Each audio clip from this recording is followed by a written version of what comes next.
Damos gracias por su guía, por esta oportunidad que como familia de fe tenemos en esta mañana. Rogamos la guía, la dirección de tu Espíritu Santo sobre su vida. Señor, que Él pueda hacer en esta mañana boca tuya. Señor, que vos estés poniendo y fluyendo a través de su vida, como creo con seguridad que así será. Señor, gracias por esta oportunidad de poder ser reino, de poder compartir, Señor, aquellas cosas que vos has depositado. Señor, gracias porque Él tiene cosas para dar y para compartir que vos has depositado y colocado en su vida. Señor, gracias porque en esta mañana Él está siendo generoso y Él está correspondiendo con eso, Señor, en compartir, en dar eso que vos has depositado sobre Él. Señor, bendecimos su vida, su familia, Señor, su ministerio, sus trabajos. Señor, en el nombre de Jesús, clamamos y pedimos que todo tu bien sea sobre su vida. En el nombre de Jesús oramos. Amén y amén. Bueno, buenos días. Gracias, Carlos, por la presentación. A veces las presentaciones crean mucha expectativa, ¿no? Y la idea es que no se sientan decepcionados. No, una broma. De hecho, no se trata de nosotros, sino de lo que Dios quiere decirnos. Y justamente un poquito la reflexión de esta mañana versa sobre las expectativas, no sobre mí, sino sobre la expectativa del reino de Dios. Vine hoy acompañado de mi esposa Ivana y mi hijo Emanuel y Lucía, que está ahí con los chicos, así que le decía a Carlos hace un rato, mientras oramos, que le agradezco la invitación. Siempre es un privilegio y, por cierto, una responsabilidad compartir la palabra de Dios y visitar comunidades y poder conocer hermanos y hermanas y poder llevar la palabra de Dios. Esa es nuestra tarea y es un privilegio. Así que una vez más, gracias a Carlos y gracias a ustedes por la invitación. Bueno, yo quisiera que vayamos a la palabra, que es lo importante de todo esto. Vamos a leer dos textos cortitos. Uno es el texto de Mateo 16, 13, 17. Mateo 16, 13, 17, que dice: cuando Jesús llegó a la región de Cesarea de Filipo, preguntó a sus discípulos: ¿quién dicen los hombres que es el Hijo del Hombre? Y ellos respondieron: unos Juan el Bautista, y otros Elías, pero otros Jeremías o alguno de los profetas. ¿Y ustedes, quiénes o quién dicen que soy yo? Les preguntó Jesús. Simón Pedro respondió: tú eres el Cristo, el Mesías, el Hijo del Dios viviente. Entonces le responde Jesús: bienaventurado eres Simón, hijo de Jonás, porque esto no te reveló carne ni sangre, sino mi Padre que está en los cielos. Y en el texto de Marcos, otro versículo que vamos a leer, dos versículos, 1, 14 y 15, Marcos 1, 14 y 15, que dice: después que Juan fue encarcelado, Jesús vino a Galilea predicando el evangelio del reino de Dios, diciendo: el tiempo se ha cumplido y el reino de Dios se ha acercado. Arrepiéntanse y crean en el evangelio. Acá hay dos preguntas importantes, una importante, que hace Jesús. ¿Quiénes dicen los hombres que soy yo? ¿Y quiénes dicen ustedes, o sea, sus discípulos, que soy yo? Es decir, que a Jesús les interesa saber qué piensan de Él. Le interesa saber qué van entendiendo, qué van comprendiendo acerca de sus enseñanzas. Jesús comienza su ministerio diciendo: el reino de Dios se ha acercado. El reino de Dios está acá. Bueno, Jesús es el reino de Dios en persona, pero además el que anuncia el reino de Dios. Por lo tanto, Él necesita saber si ese reino que Él representa y que Él anuncia va siendo comprendido. Por lo tanto, la pregunta es pertinente ayer, en la época de Jesús, pero también es pertinente hoy para nosotros.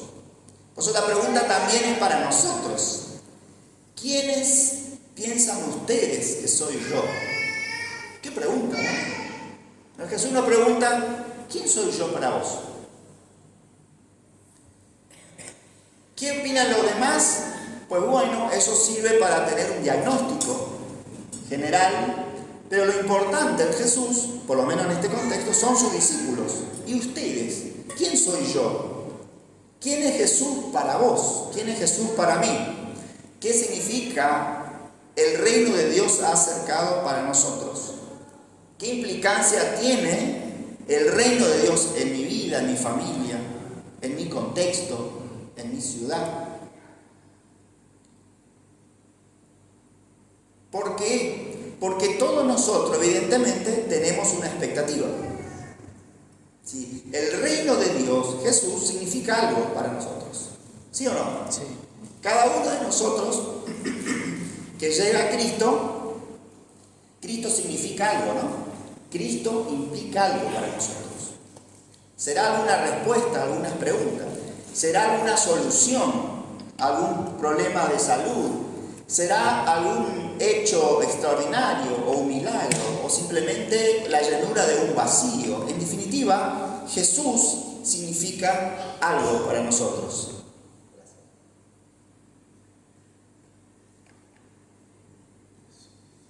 Entonces la pregunta sigue siendo pertinente y sigue siendo importante para nosotros cada día. Ahora yo quisiera hacer una breve síntesis rápida de las diferentes expectativas que existían en el propio contexto de Jesús. Jesús, cuando comienza a predicar el reino de Dios se ha acercado, esa noticia llama la atención. ¿Por qué? Bueno, pues el reino, o mejor dicho, el pueblo de Israel ya estaba esperando al Mesías durante muchísimos años. Muchísimos años estaba esperando, miles de años estaba esperando el reino de Dios. Entonces la pregunta, o mejor dicho, el reino de Dios se ha acercado al contexto de Jesús, llamaba la atención. La pregunta ahora es cuáles eran las expectativas de ese reino de Dios. ¿Qué sentido tenía? ¿Qué significa el reino de Dios? ¿O qué significa el propio mensaje de Jesús?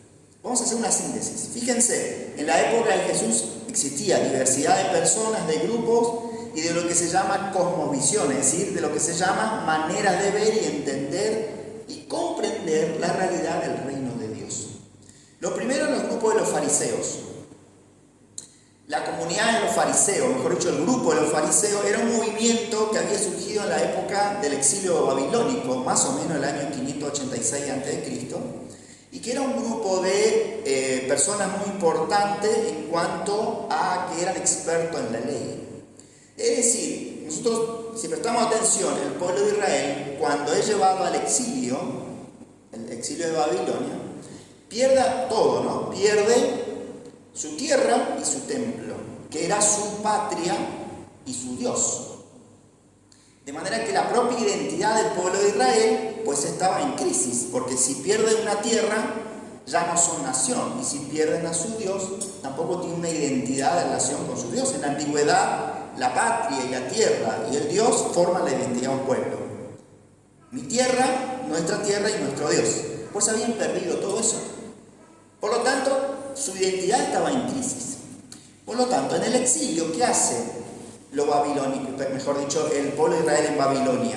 Pues bueno, existe una comunidad, un grupo de personas que lo único que le queda es la ley. Ya no tienen tierra y ya no tienen templo, no tienen lugar de adoración. Entonces le queda solamente la ley.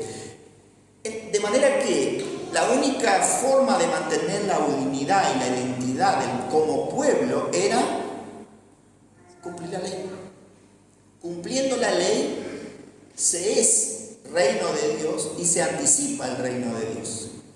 Los fariseos eran muy celosos de la ley y enseñaban y defendían la ley porque entendían que cumpliendo la ley, pues ellos mantendrían su identidad como reino de Dios o como pueblo de Dios, pero a la vez anticipaban la llegada del Mesías. El pueblo de Israel esperaba al Mesías. Muy bien, eso era su trasfondo. Pues cuando Jesús dice el reino de Dios llegó, ¿qué es lo que le interesa a este grupo de fariseos? Pues a ver cómo Jesús cumple la ley. Era una relación directamente asociada a su manera de entender. Por eso ellos van a perseguirle todo el tiempo a Jesús o a ver cuánto él cumple con la ley. Su esperanza era un Mesías de la ley. Ellos esperan un Mesías de la línea de Moisés, un celoso y riguroso cumplidor de la ley. Por lo tanto, su Mesías o el reino de Dios es el reino donde la ley de Dios se cumple. Esperan un Mesías legalista, en todo caso. No por nada ellos se quejan de Jesús. ¿Por qué? Porque los discípulos de Jesús alteran la ley. ¿Se acuerdan? Porque Jesús enseña un sábado y el sábado no se puede alterar la ley. Entonces van a acusar a Jesús diciendo: este hombre no es el Mesías. De hecho, todas las pruebas que llevan hacia Jesús eran en torno a la ley. Ahora, ¿cómo Jesús responde a esta expectativa? Fíjense, ¿qué pensaban? ¿Cuáles eran sus expectativas de la ley de los fariseos? Perdón, del reino de Dios, un Mesías de la ley. Y Jesús, sin embargo, va a venir a predicar diciendo que Él viene a liberar de la ley. Jesús dice que el reino de Dios no es el reino configurado a un marco de un estatuto legal. El reino de Dios no es el cumplimiento a rajatabla al pie de la letra de un catálogo moral y ético y conductual, sino que inclusive el propio Jesús mostró que ellos, como celosos de la ley, eran hipócritas. Jesús fue muy duro con los fariseos, diciendo: ustedes que vienen demandando a la ley no lo cumplen, son hipócritas. Muy fuerte. Condenan y esperan de los demás lo que ni ustedes hacen.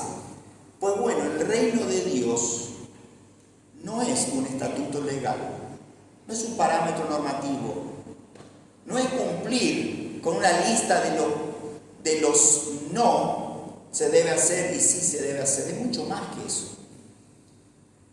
La expectativa de los fariseos estaba asociado a su modo de ver y entender el reino. Por lo tanto, esperan en Jesús que se comporte como ellos creen que debe ser. Otro grupo en la época de Jesús eran los celotes. Los celotes eran un grupo que había derivado de Judas Macabeos, que era una suerte de un revolucionario en la época del 70-80 a.C., que había organizado un movimiento de revolución y de liberación nacional que quería expulsar a los romanos en la época del dominio romano. Bueno, este era un movimiento militar que estaba asociado o entendía que el reino de Dios, recuperar el reino de Dios, es decir, recuperar la tierra, ellos tenían que actuar. Para que el reino de Dios se establezca, ellos tienen que actuar. ¿Y cómo van a actuar? Empuñando las armas. Hay que expulsar al invasor, el enemigo, y entonces el reino de Dios se restaurará. Entiende que ellos son partícipes del reino de Dios, pero una participación en la violencia. Es decir, es necesario y se fundamenta la violencia para que el reino de Dios se establezca. Bueno, obviamente heredero de los Seleutas, la lucha de las armas, tomar las armas, empuñar las armas, es su manera de entender que se restaura el reino de Dios. Ahora, en esta expectativa, ¿qué Mesías espera? Por supuesto, esperarán un Mesías militar. O sea, un Mesías, un líder militar. Ellos esperan que el Mesías sea un organizador de la revolución, una suerte, decíamos en aquella época en la clase, ¿no? Una suerte del Che Guevara de Israel, que organice una revolución para expulsar a los enemigos, ¿no? Entonces, ellos van a entender que el Mesías va a empuñar las armas y va a generar una revolución y entonces se va a restaurar el reino de Dios. Tengamos en cuenta que Jesús tenía entre sus filas un celote. Había un celote, un discípulo que pertenecía a este grupo. ¿Se acuerdan? Simón el celote. Interesante porque en Lucas 22:38 Cuando Jesús estaba enseñando, ¿no?, de llevar el Evangelio del reino de Dios, Lucas 22, 38 dice, y ellos dijeron, Señor, mira, aquí hay 2 espadas. Y Jesús le dijo, es suficiente, muchachos. Si ya veían la espada, claro, llevar el reino de Dios, el Evangelio, y hay que empuñar una espada, ya entendían esa expresión como la necesidad de la violencia. No olvidemos que en el Getsemaní, cuando vienen a llevar a Jesús, también Pedrito saca la espada y le corta la oreja a un soldado. Y entonces Jesús le dice, Pedrito, Pedrito, guarda tu espada, porque el que a espada mata, a espada morirá. Y entonces le vuelve a restaurar la oreja al soldado. Es decir, la violencia y Jesús no se complementan. El reino de Dios no tiene nada que ver con la violencia. Y estas expectativas que entendían que hay posibilidades de justificar la violencia para restaurar el bien, pues pareciera ser que en este contexto de Jesús eso no va más. ¿Por qué? Bueno, porque Jesús, si bien hay expresiones de la idea de la violencia, hay que entenderlo bien esos textos, ¿no?, que son metáforas, Jesús siempre enseñó que el reino es el reino de la paz, es el príncipe de la paz y que va en contra de todos los modelos y los sistemas políticos del mundo que se imponen por la violencia en sus diferentes fases, ¿no? Jesús enseñó el reino del amor y la fraternidad. No enfrentó a los enemigos con la violencia, sino que se entregó como oveja a matadero, humilde y sumiso, porque quería enseñarles que la grandeza no está en la confrontación, ni en el revanchismo, sino en la entrega por amor. ¡Wow! Una expectativa y un modo de respuesta de Jesús ante esa expectativa. Es decir, después de Jesús ya no podemos andar más cortando orejas por el mundo. La iglesia, ¿no?, lo que pertenecemos al reino de Dios, no estamos llamados a cortar orejas. Ahora no se usa la espada, pero podemos usar la espada de la lengua, ¿no? Qué rápido que a veces somos para andar cortando orejas con la boca o justificando diferentes violencias en pos del bien. Son expectativas elotistas que siguen estando. O países que en nombre de la libertad cristiana justifican la violencia. Tercera expectativa, la de los saduceos. ¿Quiénes eran los saduceos? Era un grupo que estaba vinculado al templo. Probablemente pertenecían a las tribus de los levitas, probablemente, que son esas tribus o grupo de personas aristócratas, sacerdotes, siempre vinculada a el cuidado y la administración del edificio y todo el edificio del templo, ¿no?, y toda la administración del templo. De manera que su vida y su expectativa estaba siempre alrededor del templo, porque era la presencia y la casa de Dios. Sus expectativas del reino se orientan a lo político. ¿Por qué? Porque reino y templo, política y religión van juntos. En la antigüedad, cada reino tiene su templo y su Dios. Recordemos que David, cuando es ungido rey, ¿qué hace? Trae el arca y manda, bueno, aunque no lo hace, pero su hijo Salomón hace el templo. Es decir, el templo legitima el poder político. De manera que aquí los saduceos eran esos grupos que entendían que el reino de Dios estaba vinculado justamente a la administración del templo y lo institucional. El reino de Dios consiste en la iglesia como institución y su función en el mundo social, económico, político. Pero la institucional siempre se relaciona al rito y toda la administración del templo, el ritual y todo lo que hay que hacer dentro de lo que se considera la forma de experiencia religiosa dentro de lo institucional. Bueno, por supuesto, ¿cuáles serán sus expectativas mesiánicas? Pues bueno, el Mesías sería un Mesías de la línea de los sacerdotes, ¿no? Vinculada, no, a Moisés, que también fue sacerdote, pero a toda la línea de los sacerdotes que administraban el templo. El Mesías sería un sacerdote del templo político, vinculado a la administración de la casa de Dios y a la administración política.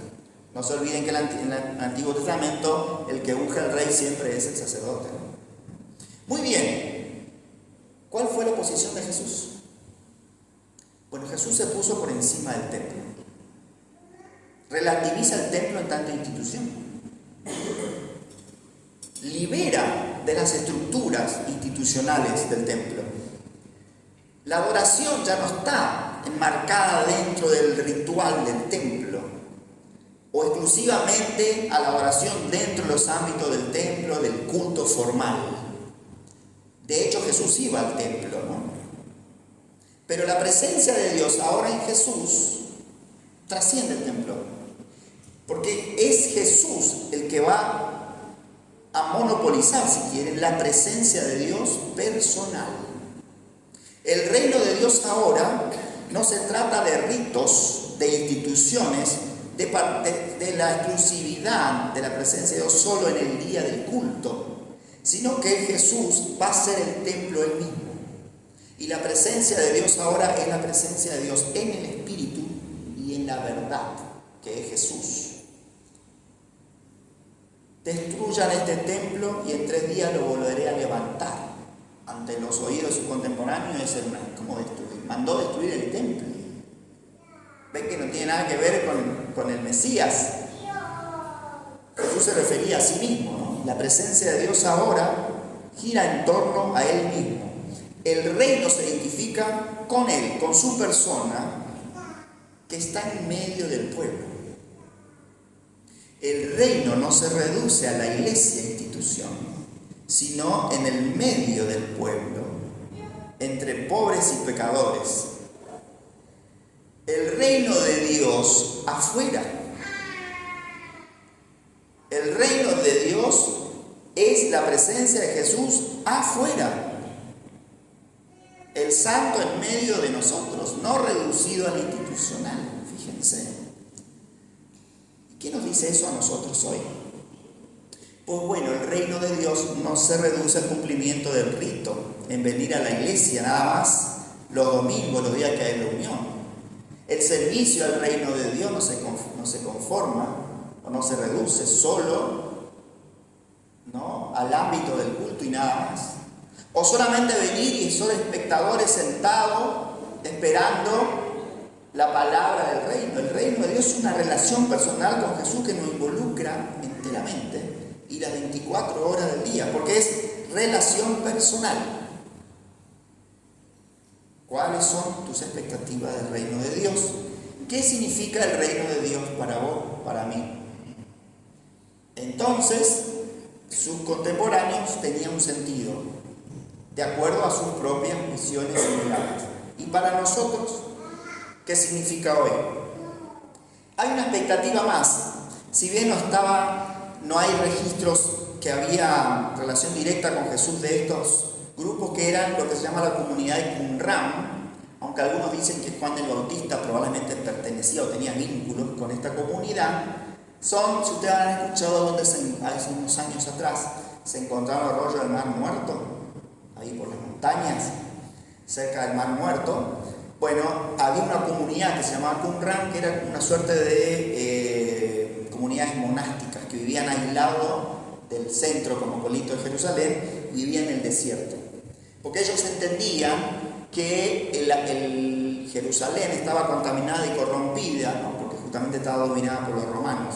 Entonces había una expectativa política porque rechazaban el imperio romano y se aislaban a vivir en los monasterios.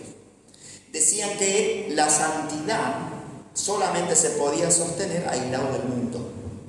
Se aíslan, se encierran y entonces ahí se puede vivir la santidad y el reino de Dios. Era la expectativa de aquellos que entienden que Dios o el reino de Dios se manifiesta en la pureza, una pureza centrada y encerrada, aislada del mundo. El mundo es demasiado corrompido, por lo tanto hay que aislarse del mundo. Entonces, nosotros los santos y los del mundo. ¿Les suena eso, no? nosotros y los del mundo. La santidad pertenece al reino de Dios, por lo tanto, se pertenece al reino de Dios dentro del ámbito cristiano. Entonces, es una cultura cristiana, todo dentro del ámbito de los cristianos. Muy bien, interesante esta expectativa por la implicancia o réplica que tiene nuestro contexto, ¿no? Obviamente que ellos van a esperar un Mesías de la santidad, un Mesías que venga a liberar de la corrupción que estaba su pueblo en la capital, Jerusalén, y que estableciese la santidad y la pureza del reino de Dios. Ahora Jesús, sin embargo, cuando comienza su ministerio, es el santo de Dios en medio de lo corrupto, es decir, en medio de pecadores, como así lo acusaban. Un mote que le decían a Jesús era amigo de pobres y pecadores. Mira con quién come, mira con quién se junta. Dime con quién anda y te diré quién eres, dice un refrán, ¿no? Bueno, a Jesús le decían, de acuerdo a con quién andaba, amigo de pobres y pecadores. Interesante, Jesús el santo en medio de pobres y pecadores, no porque Jesús se haya corrompido, sino porque lleva la luz y la santidad en medio de lo corrupto, porque desde allí quiere engendrar el reino de Dios, porque allí quiere que la semilla del reino comience a germinar. ¿Dónde? Ahí, en el medio de la oscuridad, del pecado, y no aislado, no en los medios del desierto, aislado del mundo, como lugar, muchos años en la Edad Media también pasó, ¿no? Los monasterios que se aislaban para mantener la pureza, y después la historia muestra de la corrupción que existía en los propios monasterios. Es decir, el reino de Dios no se cambia aislándonos, sino en medio del mundo viviendo la verdad del reino de Dios.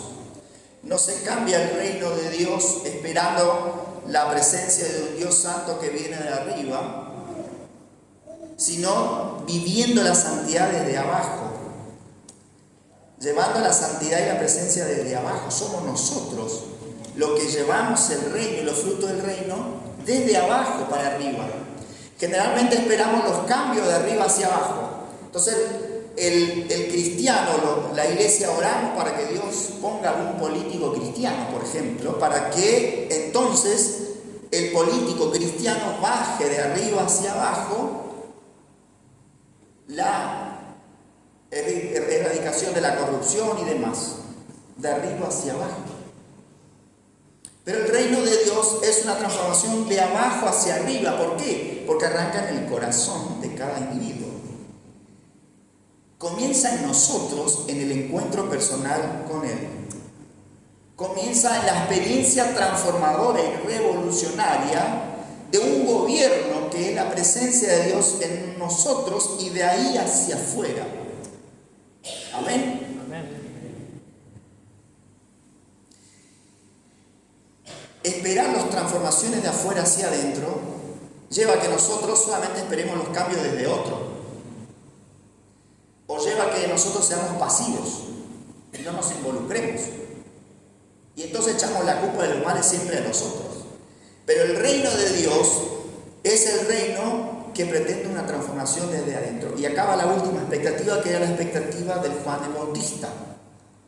Juan el Bautista era también otro grupo de la época de Jesús. Nosotros tenemos más relacionado porque Juan Bautista tenía discípulos, tenía una comunidad y también esperaban el reino de Dios. De hecho, Juan el Bautista predicaba el reino de Dios como una esperanza nueva. ¿Y qué proclamaba la comunidad de Juan el Bautista? Lo que ha de venir. Es decir, era un grupo que estaban preparándose para la llegada del reino. Pero, ¿cuáles eran sus expectativas? El reino de Dios se ha acercado, arrepiéntanse. ¿Cómo se espera el reino de Dios según la comunidad de Juan el Bautista? Preparando el corazón. Es decir, el reino de Dios comenzará o se acercará cuando abrimos el corazón para que el reino venga. Arranca desde abajo y desde nosotros. Interesante que Juan, cuando fue, ustedes saben que lo habían llevado preso a Juan el Bautista, y él mandó a preguntar en un momento a Jesús si era él el que ha de venir. ¿Se acuerdan de esa expresión? Vayan y pregunten, ¿es él el que estamos esperando? Entonces Jesús, ¿qué le dice? Id y cuéntenle a Juan lo que ven y que oyen. Los ciegos ven, los cojos caminan, los muertos resucitan. Los signos del reino se ve ¿dónde? En la transformación que empieza desde abajo, donde hay arrepentimiento, donde hay apertura, donde las personas se abren a la novedad del reino que viene, pero que empieza en el corazón. Jesús es el reino de Dios, pero ese reino de Dios comienza a actuar cuando nos abrimos a Él.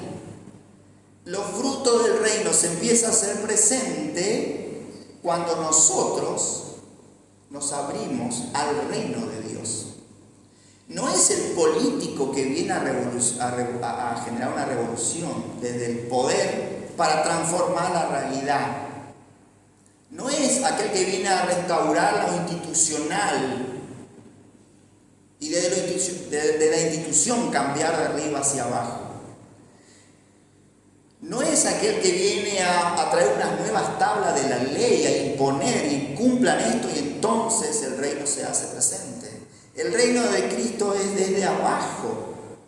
De hecho, nace como un pobre, desde abajo humilde, y desde allí nace en la periferia, no en la capital, nace en Belén, un pueblo de pastores, allí al margen de todo.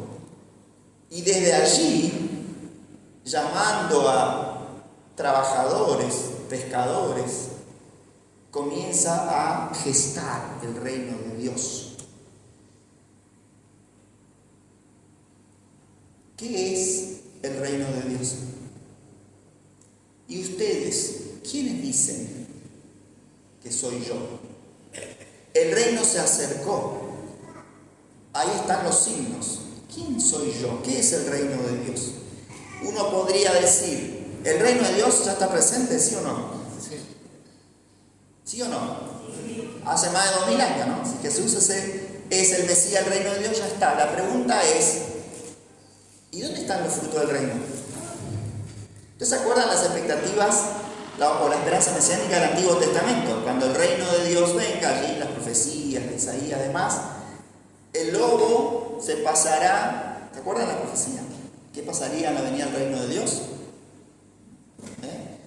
Las espadas se convertirán en arado. El lobo se pasará con el cordero. Bueno, se supone que cuando llega el reino de Dios ya existe la paz, la justicia, el amor. Ahora, hace más de 2000 años que vino el reino. Bueno, basta comprender la tele. ¿Y dónde está el reino de Dios? Hay una linda o conocida ya historia donde dice que había un rabino. Entonces sus discípulos fueron a comprar ahí en el mercado y vienen corriendo y dice, maestro, maestro, el reino de Dios llegó. Y el discípulo, o el rabino sale y abre la ventana y se ve dos niños cascoteándose. Y entonces cierra la ventana y dice, no, todavía no llegó. Porque es ahí la violencia. Porque se supone que si el reino de Dios llegó es el reino de la paz. Bueno, ¿y dónde está el reino de Dios hoy? ¿Qué es el reino de Dios? ¿Cómo entiende usted el reino de Dios? ¿Dónde está la paz, la armonía, la corrupción que existe en nuestra sociedad, las guerras? Nos seguimos destrozando en el mundo. Me parece que esa espada convertida en arado, el arado convertido en las superbombas, ¿no? ¿Dónde está el reino de Dios? ¿Qué es el reino de Dios? Pues bien, esto, hermanos y hermanas, es importante, es clave, para que nosotros entendamos bien primero qué es el reino de Dios y cómo podemos vivir y empezar a dar fruto del reino de Dios. El reino de Dios, la palabra que aparece en la Biblia, en el Nuevo Testamento, es Basileia, reino. Y hay versículos que hablan del reino, la Basileia, como algo que se ha inaugurado ya, pero que todavía está por llegar. La misma palabra se usa en dos sentidos. El reino de Dios ya llegó y está entre ustedes. El reino de Dios se está acercando. O sea, el reino ya está por un lado, pero por otro lado es algo que está viniendo, ¿no? El reino se está acercando. Bueno, importante, porque significa entonces que hay una tensión entre el reino que ya está presente, pero que todavía está actuando y está abierto a la plenitud. Jesús es el reino de Dios definitivo, el Hijo de Dios que trae el reino de Dios, pero lo trae inaugurando una nueva etapa. ¿Y por qué esta idea del reino que se está gestando? Porque el reino no es simplemente un sistema político, un sistema normativo. El reino de Dios es un vínculo con Jesús, es el inicio de una relación nueva que comienza acá y se va abriendo dinámicamente a medida que nosotros vamos caminando y ayornando, es decir, ajustando nuestra vida a la propuesta de Dios. El reino de Dios es dinámico. ¿Saben por qué? Porque nos involucra, porque nos invita, porque no somos pasivos ante el reino de Dios. Lo hace todo de Dios por decreto y ya está. Es cierto que el reino ya está porque Jesús vino, pero esa venida de Jesús es para inaugurar una nueva comunidad, nuevos vínculos en el amor, en la solidaridad. El reino, en algún sentido, está inacabado. Entiéndame bien. ¿Qué quiere decir que esto inacabado? Bueno, que es cierto que Jesús es el reino definitivo, porque Él inaugura lo nuevo, pero como nos involucra, está en proceso. Esa es la famosa expresión, el ya, pero el todavía no. ¿Se acuerdan de eso? ¿Han escuchado esa expresión? ¿De dónde viene? Fíjense que aparece un versículo en 2 Corintios 1:22. Allí Pablo dice, el cual también nos ha sellado y nos ha dado las arras del Espíritu en nuestros corazones. También 2 Corintios 5:5 y Efesios 1:14. El Espíritu Santo es las arras de nuestra herencia. Las arras, la herencia del mundo futuro. Es decir, que el reino de Dios ya está entre nosotros, pero está como un ancla abierto hacia lo que viene. El reino ya está, pero todavía faltan. ¿Por qué? Porque somos nosotros los que participamos del reino, actuando el reino. El reino de Dios, su fruto de paz, de armonía, se da a partir de nosotros. Tenemos que actuar el reino.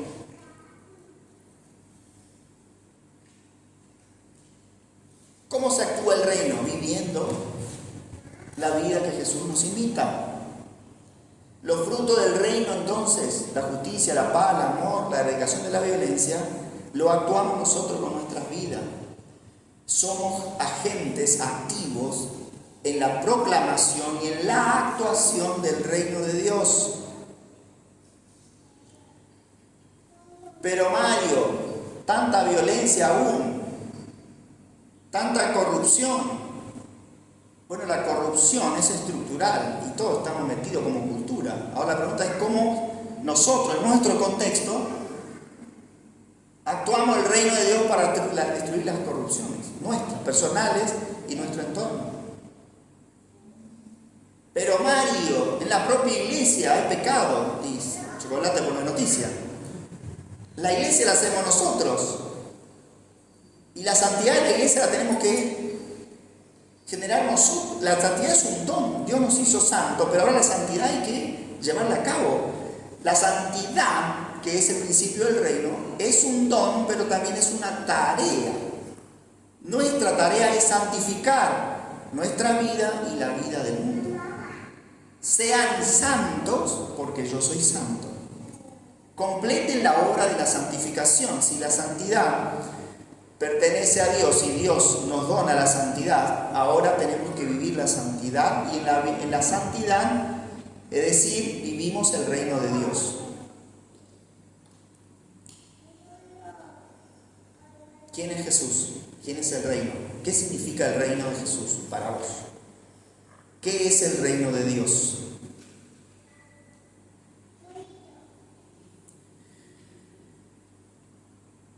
Es interesante que Jesús, al ser el reino de Dios, cumple y supera todas las expectativas. Porque es cierto, según los fariseos, que es Él el Mesías de la ley. Porque Él es la ley de Dios en tanto palabra definitiva de Dios. Pero no la ley en tanto letra muerta o letra, rigor y legalismo. Jesús es la ley porque trae el sentido pleno a la ley, de manera que Él cumple con la expectativa de los fariseos, pero la trasciende. Jesús también trasciende las expectativas de los celotes, porque Él es el que viene a luchar definitivamente con el mal, pero no por la violencia empírica, matando al otro, sino amándolo. Vence al mal amando. Vence el mal haciendo el bien. ¿Qué poder más grande de lucha y de guerra contra el mal haciendo el bien? Él cumple con las expectativas de los celotes, sí, porque viene a liberarnos definitivamente del mal, pero no con las armas, con las bombas, sino como haciendo el bien, sirviendo. Él cumple con las expectativas de los saduceos, porque Él es el templo mismo de Dios. La presencia de Dios está en Él, pero no a través de un rito, de una norma, de ir los domingos solamente a la iglesia, sino de una experiencia personal, donde el templo ahora somos nosotros el templo, porque su Espíritu está en nosotros y nos inunda todo. Él es la presencia de Dios, el templo de Dios, por supuesto, pero trasciende la mera reducción del templo como lo institucional. ¿Él es el Mesías político? Sí, pero ¿en qué sentido? En la política que viene a aplicar justicia, solidaridad, amor, servicio, bienestar del mundo entero. Si el propio concepto reino es político, de reino hay un rey, alguien que gobierna y gobernados, ¿no? Basileia, reino. Pero ¿qué modelo de reino? No el reino que conquista para dominar. De hecho, la gran prueba que tuvo Jesús antes de empezar su ministerio es a ver cómo iba a ser Él el rey, Mesías. ¿Se acuerdan la tentación del desierto? Hay dos formas de administrar la responsabilidad, ¿no? Con la lógica del poder y del mundo, del dominio, o con la lógica del servicio como amor al Padre. Es la tentación de Jesús, es el Mesías Rey. Jesús supera todas las expectativas y la trasciende. Todo lo que vos pensás y esperás de Jesús, Él es eso, pero la trasciende. La clave es no reducir a Jesús a nuestros modelos, sino nosotros convertirnos a su propuesta. Porque si no convertimos a Jesús en nuestros moldes, y es el Mesías que queremos que sea. Y cuando nosotros proyectamos nuestro modelo de Mesías Jesús, empezamos a demandar a los demás que se configuren de acuerdo a ese modelo. Jesús trasciende nuestras ideas, nuestros modelos, porque nosotros estamos llamados a convertirnos a Jesús y no convertir a Jesús a nosotros. Claro ejemplo es Pedro, Marcos 8, cuando Jesús, en el texto que leímos, confiesa: tú eres el Mesías, el Hijo de Dios. Bien, Pedrito, muy bien, eso te lo reveló Dios. Inmediatamente Jesús dice: es necesario que el Mesías sea entregado. Y Pedro se brota, lo lleva aparte y lo reprende a Jesús, como diciendo: ¿qué estás diciendo? ¿Vas a morir? ¿Pero acaso no sos el Mesías? Y ahora decís que vas a morir. ¿Qué te pasa, Jesús? Interesante que la palabra que usa Pedro Cuando dice, ya reprendió a Jesús, es la misma palabra que usa Jesús para reprender a demonios. O sea que Pedro está diciendo que Jesús estaba medio, ¿qué estás diciendo? Y justo Jesús le dice a Pedro, Pedrito querido, vete de mí, Satanás, dice alguna versiones, ¿no? Es decir, Pedrito, estás actuando como Satanás. ¿Por qué? Porque estás queriendo que yo actúe de acuerdo a lo que vos querés o lo que vos esperás de mí. Porque vos tenés la idea de un Mesías político que va a conquistar y nos va a liberar, pero yo voy a morir. Y eso no encaja en tu cabeza. Así que, Pedrito querido, convertite. Yo te llamé para que vos me sigas, no para que vos me marques el camino. ¿Cuántas veces nosotros queremos decirle a Jesús el molde que tiene que tomar? ¿O cuántas veces nosotros queremos darle a Jesús o a la propia palabra de Dios el molde que nosotros tenemos? Pero nosotros estamos llamados a reconfigurar nuestros propios pensamientos, que nuestros pensamientos sean transformados a la de Cristo. Tenemos que vivir, actuar con la mente de Cristo todo el tiempo. ¿Para qué? Para que el reino de Dios sea el reino de Dios enviado en Jesús y no para que Jesús sea el molde propuesto por nosotros. 4 características, prometo que lo voy a hacer muy rápido esto, del reino de Dios. 4 características, o 3. Primero, ¿por qué el reino de Dios siempre choca con las expectativas? Porque es imprevisible. Hay un elemento de imprevisibilidad en el reino de Dios. Fíjense, porque hay que morir para vivir. Es decir, como que uno espera algo y es totalmente diferente. Y es imprevisible. ¿Por qué? Porque el reino de Dios actúa con la lógica del amor, no con la lógica de la ley. La lógica de la ley es previsible. La ley dice A y tiene que ser A. B tiene que ser B. La ley es así, ¿no? No sé si hay algún abogado por acá, pero ¿no? La letra tiene que ser así. Bueno, el reino de Dios no encaja. ¿Por qué? Porque la nota que impulsa es el amor. Y el amor es imprevisible y dinámico. Siempre hay algo de creatividad en el amor, que no lo tiene la ley. La ley es rígida. Si sos el Mesías, tiene que ser exactamente igual a lo que se presupone que dice la ley. Pero Jesús, al ser el Mesías del amor, con el amor actúa en el amor y es creativo. La lógica permite resolver las cosas con criterios distintos al de la ley. Y el amor implica que a Dios nadie lo puede manejar.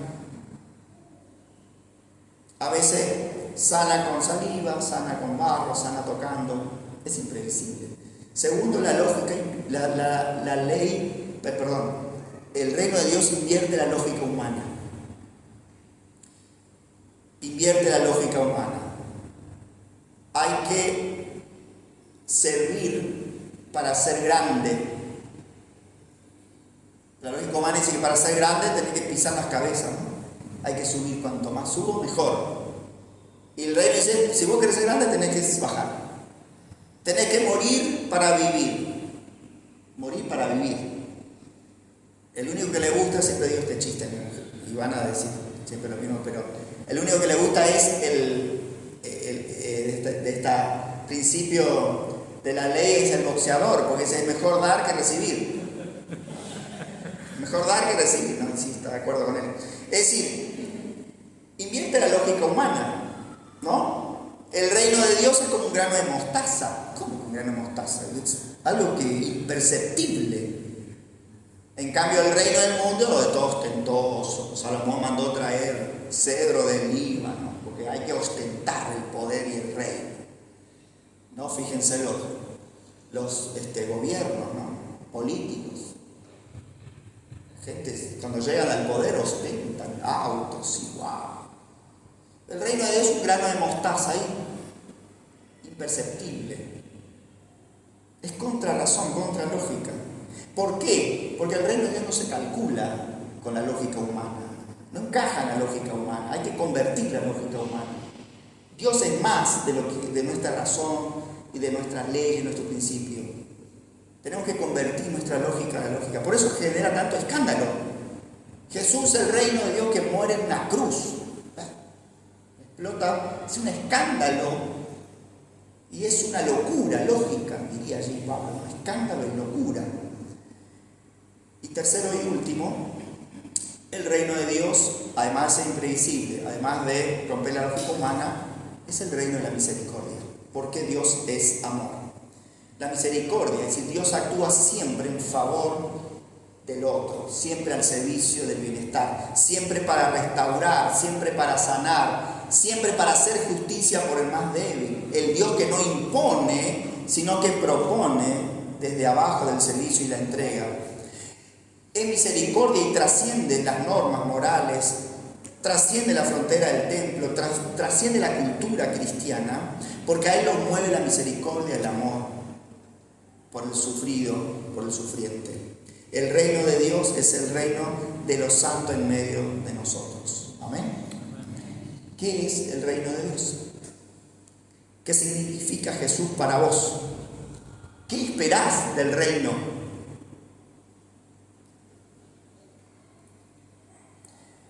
El reino es Jesús. El reino es relación con Jesús. El reino es transformación desde dentro. El reino es apertura dinámica constante de nosotros a Cristo. El reino es la libertad de Dios actuando desde nosotros, cuya manifestación se da en todo lo que nosotros hacemos con los demás, desde adentro hacia afuera.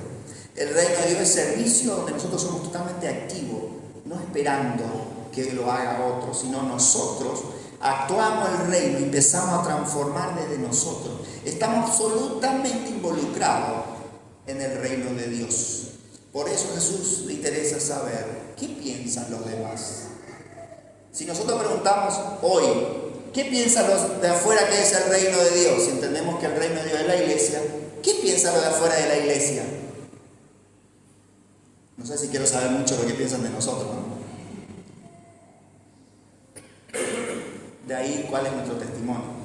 Ahora, ¿y qué pensamos nosotros del reino, del cristianismo? Pues es fundamental, es lo que a Jesús le interesa. Porque el modo en que nosotros entendemos el reino es el modo en que vamos a actuar.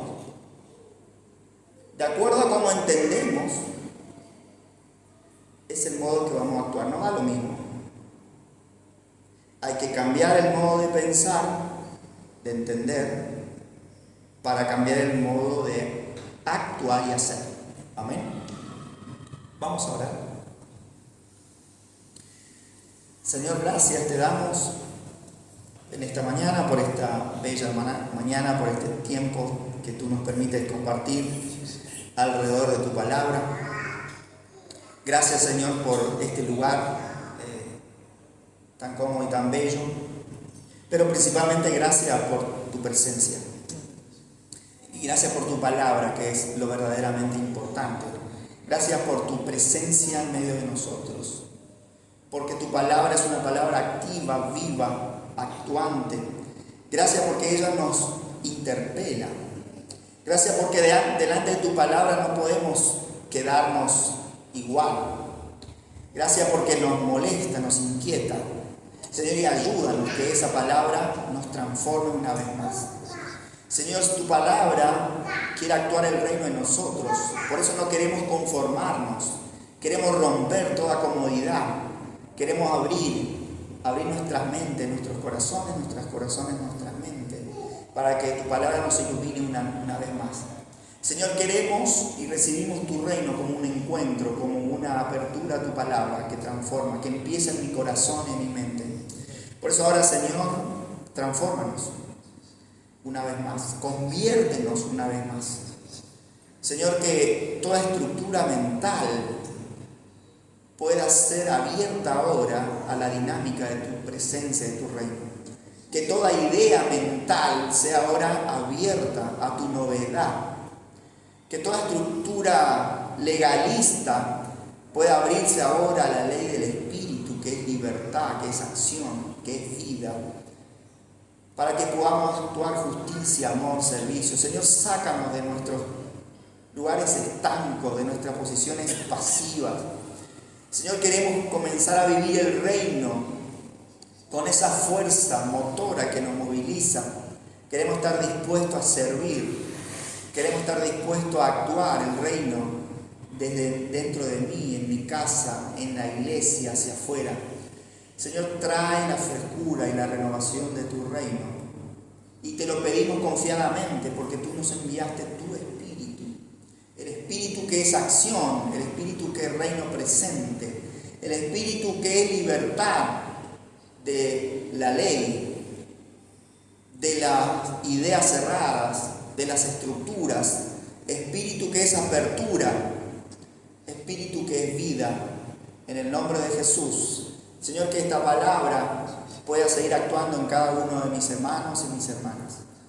Señor, que tu Espíritu actúe en la palabra, que renueve y que el reino de Dios sea una realidad vital, una experiencia personal contigo y no simplemente letras, no simplemente normas, no simplemente ritos, que sea vida. En el nombre de Jesús. Amén.